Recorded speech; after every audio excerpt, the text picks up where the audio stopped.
As California baked in the hot summer of 1985 and families left the windows open in the sweltering heat, the Night Stalker Richard Ramirez launched a citywide crime spree involving home invasions, rape, torture and murders. Overall there was 15 plus victims. But who was the Night Stalker Richard Ramirez? Ramirez is described as having a troubled background. He was physically abused by his father. He suffered multiple head injuries as a child and had seizures. As a teenager, he was heavily influenced by his cousin, who had served in the Vietnam War and had PTSD and schizophrenia. He often glamorized his war crimes, the brutal things he saw to Ramirez. Ramirez was a heavy drug user and used LSD, became fascinated by satanic rituals and the occult.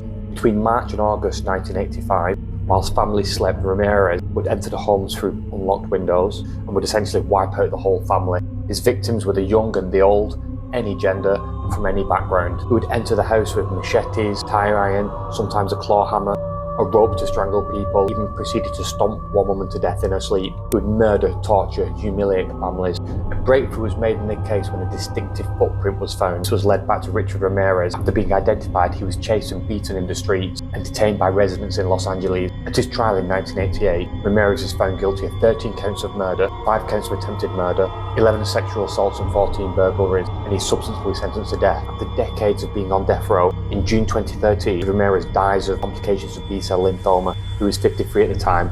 Justice was never fully served.